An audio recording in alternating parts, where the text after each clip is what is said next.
Thank you so much.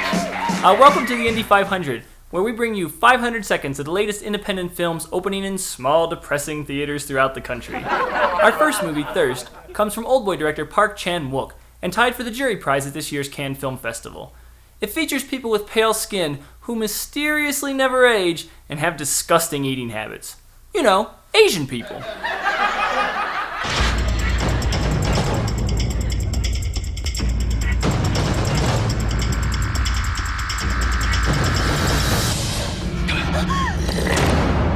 파이어는 어떻게 해서 되는 거예요?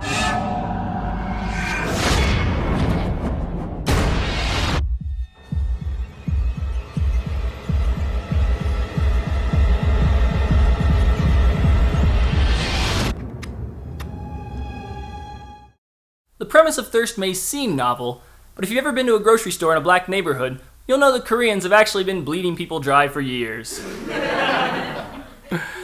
Up next is the metaphysical Sundance comedy Cold Souls. It's the story of an actor named Paul Giamatti who must abandon his soul in order to get through a difficult performance. That performance? Lady in the Water. Here's a clip from Cold Souls. I wasn't quite sure about the services provided. We only offer the possibility to de-soul the body or disembody the soul. Believe me, when you get rid of the soul, everything makes so much more sense. Good luck. I can't feel a thing. Nothing. I can't feel anything. I just want my soul back. Paul Giamatti must be a brilliant actor. I mean, just look at the guy. His headshot's more nauseating than Food Inc. And it's not even like he used to be good looking either. Even way back in his 20s, the guy still looked like the uncle who must have molested Todd Solondz. Brad, do we have a picture of him from back then we can put up? Oh man, take it down! Yikes! Man, Turtle was right. Moving on. Over the past decade, the rapid evolution and affordability of digital production equipment has made the turnaround time on movies faster than ever. Things that used to take months now only take days or weeks. Case in point, there's a documentary already hitting theaters which details the first 6 months of Barack Obama's presidency. It's called No Impact Man. Here's a clip.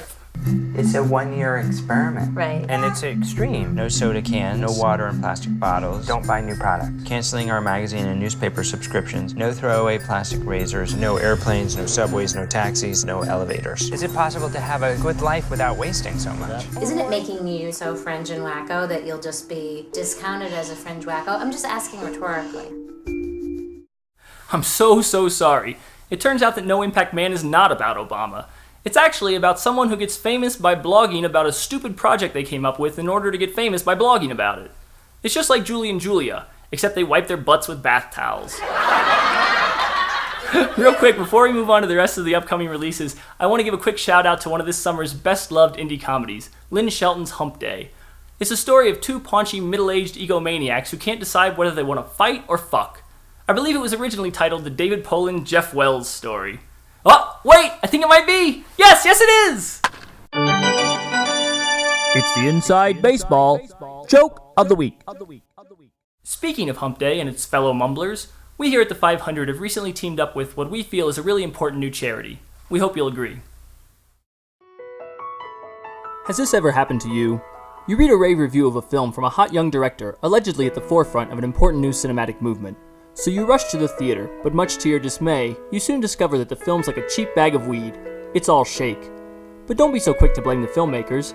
These well-intentioned young cineasts don't mean for their movies to look like they were shot by Michael J. Fox. The sad fact is that in today's brutal economic climate, many struggling filmmakers don't have access to even the most basic pieces of equipment necessary to produce a watchable movie. That's right, these budding Boone Wells have the heart, the determination, and the aversion to full-time employment necessary to make great cinema. All they lack are the tripods. But with your help, we're hoping to change all that. For less than the cost of one PBR tallboy per day, you can help provide these most basic, nausea-reducing filmmaking devices to an entire generation in desperate need. With your generous contributions, someday we believe we can help turn this into this. Hear, hear. That's right, thank you. I hope you all decide to donate.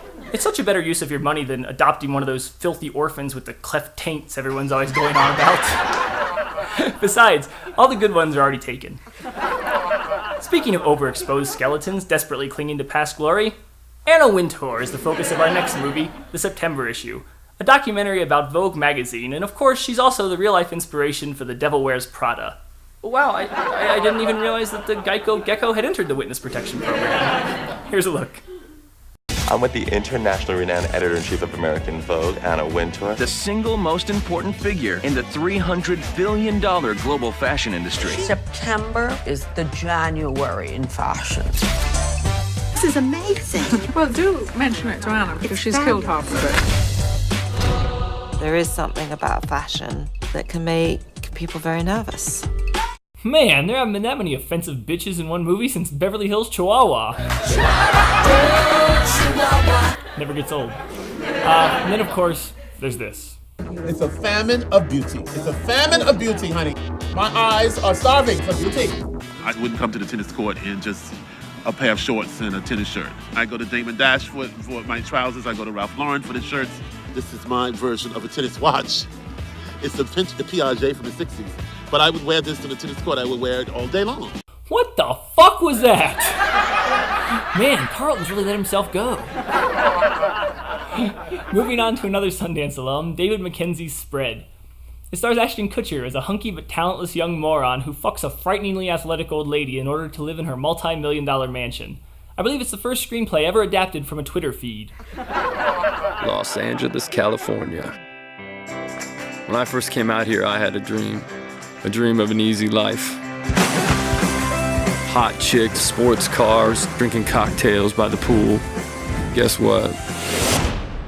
Most of it came true. You and me, quality. When I first came here, I thought every day was going to be a Van Halen video. Damn you, Van Halen. You and me. Never has one man owned so many pairs of suspenders and yet still not been able to keep his pants on. And ladies, don't worry, try not to think of them as genital warts. Just consider his penis ribbed for your pleasure. That brings us to our final film of the night. It's called Gotta Dance, and it's a documentary which follows the first season of the New Jersey Nets senior citizen hip-hop dance squad, the Netsationals. Of course, this isn't the Nets' first time dealing with an elderly hip-hopper, having sold a stake in the franchise to Jay-Z back in 2004. Jigga what? Jigga who? No, seriously, can you speak up a little bit? He's kind of hard of hearing these days. Rock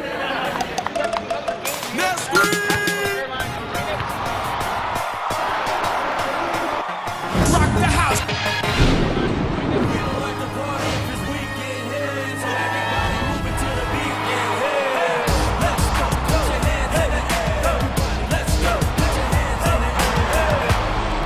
Turning 60, people think it was all over, but it's not all over.